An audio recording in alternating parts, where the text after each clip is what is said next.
I froze in the doorway when I saw Dora sitting at my desk, my laptop open in front of her. Her fingers moved fast over the trackpad, scrolling through folders I never shared with anyone. My chest burned as I rushed forward and demanded she stop. Dora didn't answer. Her face went pale, then stiff. Her eyes locked on the screen like she had just seen something terrible. "Mara," she whispered, almost to herself. Before I could reach the desk, Dora slammed the laptop shut. The sound echoed through the room. She grabbed her purse, stood up too fast, and avoided my eyes. I asked her what she saw, but she walked past me without a word. The front door slammed hard enough to shake the walls. I stood there shaking, my hands cold, my heart racing. My private files were on that laptop. My journal. My saved messages. Things I never planned to explain. I felt exposed, like someone had ripped open my thoughts and left them scattered. I opened the laptop again, my fingers trembling. One folder sat open on the screen. I didn't remember opening it. That's when fear settled deep in my stomach. Whatever Dora saw had scared her enough to run, and I had no idea what it was. I sat on the floor staring at the laptop until the front door opened again. Calvin walked in, his face tight and angry. He didn't ask if I was okay. He didn't even say hello. He asked what I showed his mother. I told Calvin I showed Dora nothing. I told him Dora had snooped. He laughed once, sharp and cold, like he didn't believe me. Calvin said Dora told him everything. When I asked what that meant, he crossed his arms and looked at me like a stranger. "You've been hiding things, Mara," he said. My chest hurt. I asked him what Dora claimed she found. Calvin shook his head and said it wasn't his job to explain my secrets. He said his mother had always warned him about me. That sentence cut deeper than anything else. I went back to my laptop after Calvin walked away. My hands shook as I searched my folders. My saved messages were gone. The ones where I documented Dora's insults. The threats. The comments she made when Calvin wasn't around. Someone had tried to erase my proof. A warning popped up on the screen. Someone had attempted to access my encrypted folder. I stared at the message and realized Dora hadn't just snooped. She had tried to cover her tracks. I didn't sleep that night. Every sound made me jump. By morning, Mara felt like her own house wasn't safe anymore. I installed tracking software on my laptop, my fingers moving fast as panic pushed me forward. I needed to know who touched my files. The logs didn't take long to load. Dora had accessed the laptop hours before she claimed to arrive. The entries showed she used a key. Calvin's spare key. My stomach twisted as I realized Calvin never told me his mother had access to our home. I scrolled through the log again, hoping I read it wrong. I hadn't. My phone buzzed. A message from Dora flashed on the screen. "We need to act fast." The text wasn't sent to me. It was sent to Calvin. When Calvin left the house soon after, he said he needed air. He wouldn't look at me. I waited until his car disappeared before checking under my printer, where Dora always hovered when she visited. A thick envelope sat there with my name written in Dora's sharp handwriting. Inside was a printed screenshot of my private journal. The entry where Mara admitted she had thought about leaving the marriage. I heard tires crunch in the driveway. Someone was coming back. I looked out the window and saw Dora standing near the driveway, talking to our neighbor. Her hands moved wildly as she pointed toward the house. The neighbor's face tightened, her eyes flicking toward me like she felt uneasy. Mara's heart pounded as the truth settled in. Dora was spreading lies. I stepped outside before fear could stop me. Dora smiled when she saw me, soft and fake. She told the neighbor she worried about my mental state. She said she just wanted peace in the family. Mara felt rage crawl up her spine. When the neighbor left, I confronted Dora. She acted wounded, placing a hand over her chest. She said Mara was unstable and needed help. Her voice dropped low when she leaned closer. "I know what you're planning," Dora whispered. I turned on my phone recorder without her noticing. Dora smirked and walked away like she'd already won. When Calvin came home later, he repeated Dora's lies. He accused Mara of planning to steal money and run. He demanded access to my bank account to prove my honesty. Mara refused. Calvin exploded. He shouted that Dora found a work file that could ruin everything. I opened my laptop and realized a confidential document was missing. My hands shook as I searched my folders. That work file wasn't just private. It was tied to an investigation at my job. If it leaked, Mara could lose everything. I checked the system logs again, my heart racing. Dora had copied the file to a flash drive. When I told Calvin, he didn't look shocked. He said Dora already took it to someone who could handle it. The room spun. Dora didn't just cross a line. She shattered it. The next day, Mara met with her supervisor. I didn't mention Dora by name. I only said someone accessed my laptop without permission. My supervisor's face went serious fast. She said confidentiality breaches were treated harshly. "Are you sure you trust the people closest to you?" she asked. That question echoed in my head when I got home early and saw Dora's car parked outside. I slipped in quietly and heard her yelling at Calvin. She said Mara was dangerous and needed to be removed. Calvin stayed silent. Dora said the stolen file proved everything she warned him about. I stepped into the room and said I heard every word. Calvin's face went pale. Dora's smile vanished. Dora tried to twist the story fast. She claimed she only checked my laptop because she feared I was cheating. Her voice shook, but her eyes stayed sharp. Mara didn't fall for it. I played the recording I took earlier. Dora's own words filled the room. Calvin stared at his mother like he didn't recognize her. Dora snapped and said she was protecting the family. She claimed the work file showed Mara was doing something illegal. I laughed, short and bitter, and told her she opened the wrong folder. I walked to the laptop and opened the correct file. Inside were notes Mara kept over years. Dates. Quotes. Every time Dora insulted me. Every threat. Every lie. Dora lunged forward to grab the laptop. I stepped back and pulled out another envelope she left behind. Printed screenshots she tried to delete. Calvin's face twisted with shock as Dora screamed that I was destroying the family. I asked her what she saw that made her run earlier. Dora tried to leave, but I blocked the door. Calvin demanded the truth. She admitted she found a draft letter where Mara considered reporting her harassment. I said I hadn't decided to send it yet. Dora begged Calvin to take her side. Tears streamed down her face, but her voice sounded desperate, not sorry. I told Calvin about the copied work file. I showed him the logs proving Dora broke into my laptop. Calvin finally looked at the evidence. The truth settled hard on his face. Dora denied everything until Calvin's phone rang. The neighbor confirmed Dora had accused Mara of being dangerous. Calvin hung up, furious. A knock came at the door. My supervisor stood there. She explained there was an attempted breach traced to my home. I told the truth. Dora broke down. She admitted she wanted Calvin to leave me. I revealed the file Dora stole exposed corruption at work, not me. Calvin told Dora to leave. She packed quietly. Dora whispered she never meant for it to go this far. She left without another word. Dora. When Calvin came home that night, he didn't ask how I was. He asked what I had done. His tone was sharp, defensive, like he had already chosen a side. He said Dora told him I was hiding something serious. Something dangerous. I felt the air leave my chest. I asked him what she said I showed her. He refused to answer. He just kept repeating that if I had nothing to hide, I should explain myself.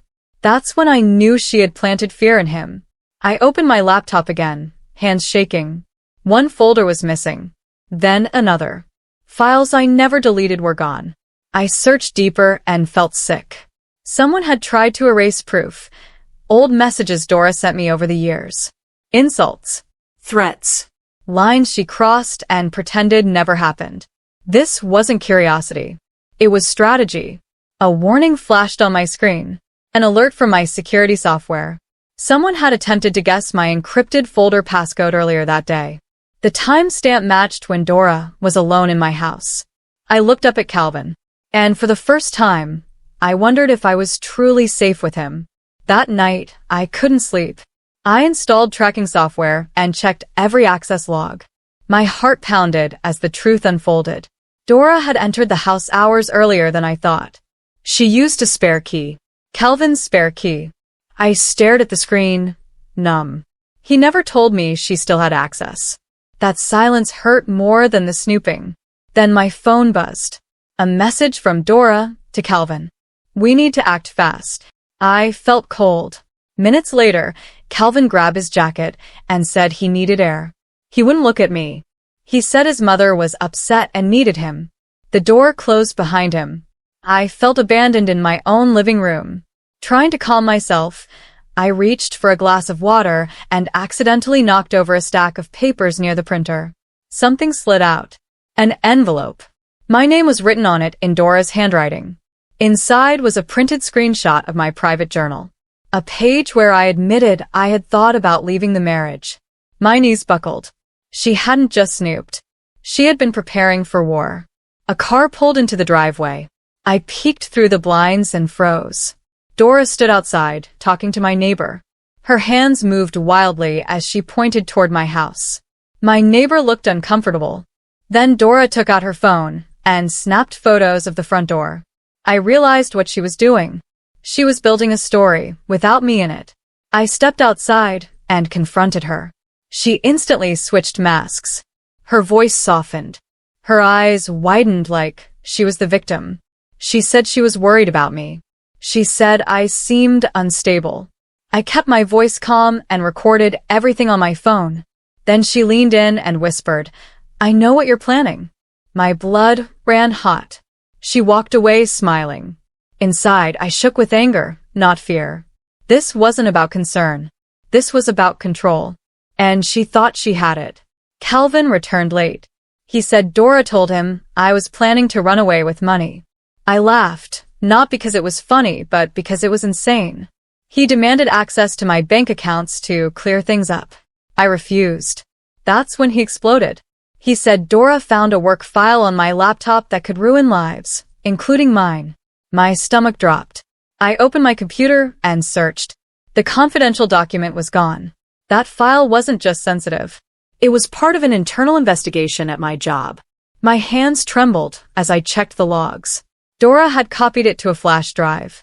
Calvin crossed his arms and said quietly, "My mother already gave it to someone who can use it." That was the moment everything changed. This wasn't a family drama anymore. This was a legal threat. And Dora had no idea how badly she had miscalculated. After Dora left, the house felt too quiet. I sat on the couch and stared at the door she walked out of, half expecting her to come back and say more cruel words. But she didn't. The silence felt heavy, not peaceful. Calvin sat across from me, with his head in his hands. He said he was sorry. He said he should have listened sooner. I wanted to believe him, but the hurt was still fresh. I told him sorry wasn't enough right now. That night, I checked every corner of the house. I changed passwords. I locked files. I backed everything up. Each click felt like taking back a piece of myself. Still, my chest stayed tight. The next day, my supervisor called. The company started a formal investigation into the stolen file. They needed full cooperation. I agreed. I had nothing to hide. Calvin asked if this meant legal trouble for his mother. I didn't answer right away. I didn't want revenge. I wanted peace. But peace didn't mean silence. That evening, I received a message from an unknown number. It read, "You don't know what you started." My hands shook as I read it again. Dora wasn't done. I didn't sleep that night. Every sound made me tense. When morning came, I showed the message to my supervisor. He told me to save everything and stay alert. His tone made it clear this was serious now. Calvin tried to act normal. He made breakfast and asked about my day, but the distance between us felt wider than ever. Asked him one question I had been holding inside. "Why didn't you stop her?" He didn't answer right away. Then he said he didn't want to believe his own mother could hurt me. That answer hurt more than silence. It meant my pain came second. Later that day, a company investigator contacted me. They confirmed the flash drive had been connected to an outside computer. Dora tried to access the file again. That crossed a line. Calvin finally understood the danger. He asked me not to protect his mother anymore. He said he would support whatever I decided. For the first time, I felt in control. That night, I wrote one final letter. Not in anger, not in fear, in truth. I attached every log, every message, every record. I pressed send, and I didn't look back. The fallout came fast. Dora stopped calling. The messages ended. I later learned she had been questioned and warned legally to stay away from my work and my home. Knowing that brought relief, not joy. Calvin and I started counseling. Some days were hard. Some days were quiet. Trust didn't come back all at once, but it began to grow where honesty lived. At work, my supervisor told me the investigation confirmed I acted properly. The corruption file I protected helped stop something much bigger than me. I wasn't in trouble. I was respected. One evening, I sat alone with my laptop open. The same one Dora snooped through. This time, it felt like mine again. I deleted nothing. I kept the proof. Not because I lived in fear, but because I believed in protecting myself. Calvin asked if I regretted standing up. I told him no. I said silence almost broke me, but truth saved me. The house finally felt safe. When I closed my laptop, I smiled. Not because I won, but because I survived. And this time, no one could take that from me. A week later, I thought things had finally slowed down. Then a letter arrived. It wasn't mailed. It slipped under the door.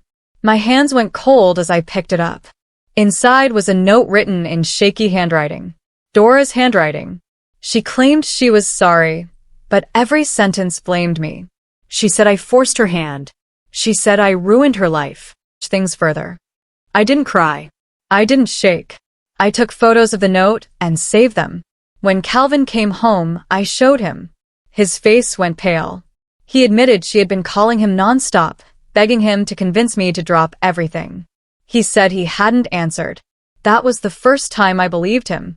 The next day, my supervisor told me Dora had tried contacting someone connected to the case. That sealed it. A formal report was filed.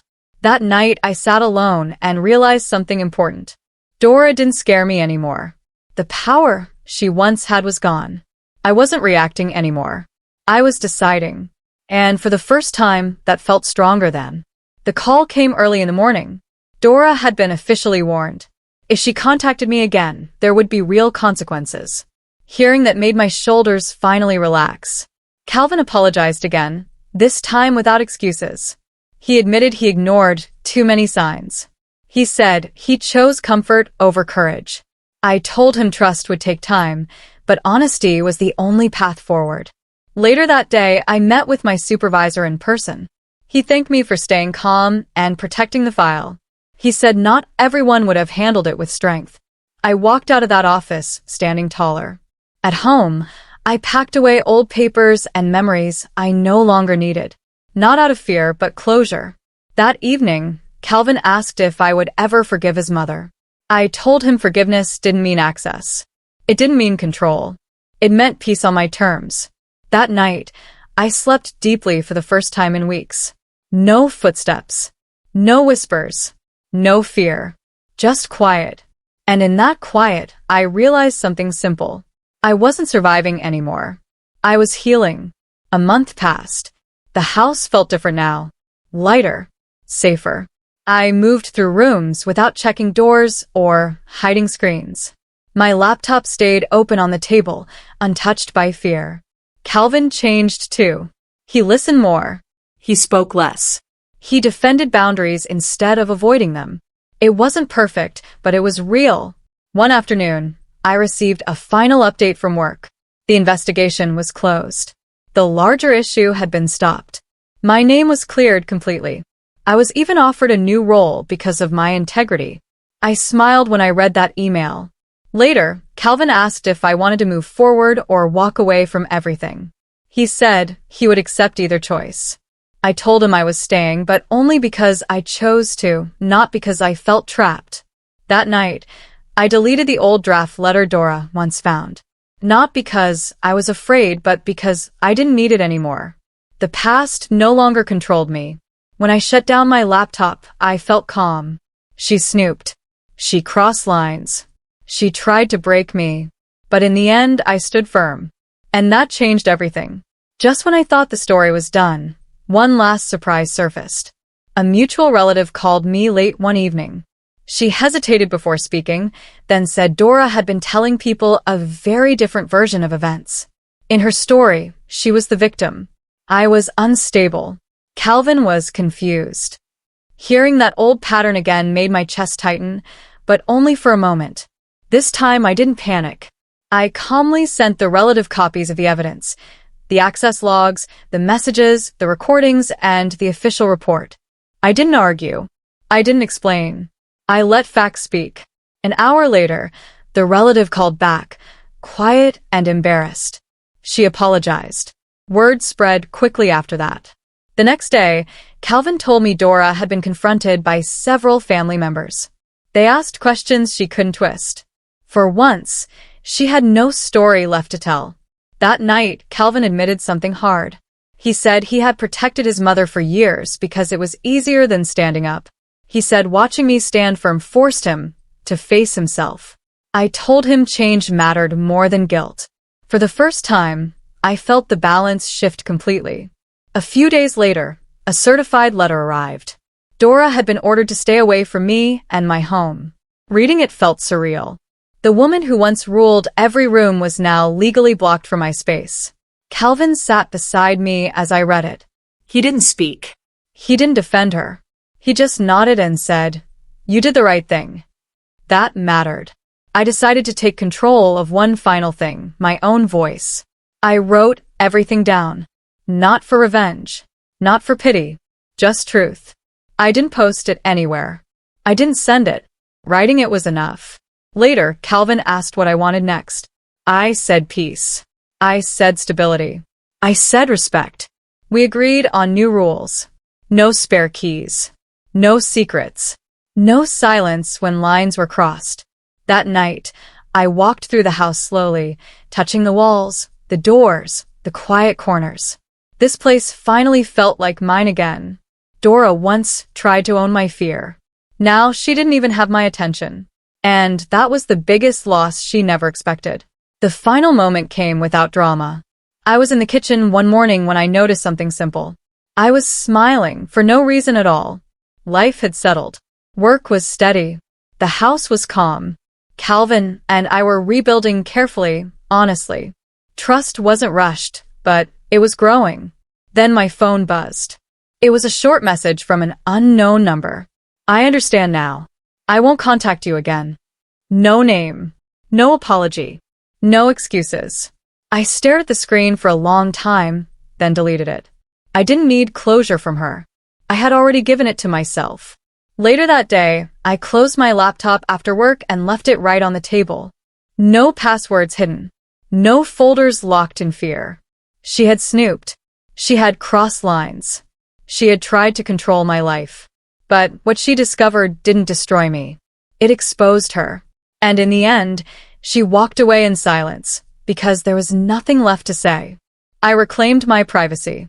I reclaimed my voice. I reclaimed my life. And I never looked back. Weeks passed and something strange happened. Nothing went wrong. No angry messages. No surprise visits. No whispered rumors reaching my ears. The quiet felt unfamiliar at first, like waiting for a storm that never came.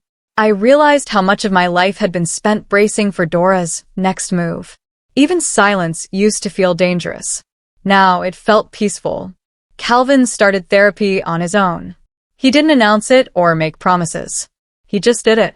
That mattered more than words. One evening, he admitted something I never expected. He said he had always known his mother crossed lines, but he convinced himself it was love. He said watching her face consequences shattered that excuse. I didn't come for him. I didn't attack him either. I just listened. That night, I slept deeply for the first time in months. I dreamed of locked doors staying locked. In the morning, I opened my laptop without fear. No panic. No double-checking folders. My hands didn't shake. That was when I understood something clearly. The real victory wasn't Dora leaving. It was me no longer waiting for her to return. I started doing small things just for myself. I changed the curtains. I moved furniture. I deleted old emails I had kept only as proof. I no longer needed them. One afternoon, a friend asked how I felt about everything. I thought about it carefully before answering.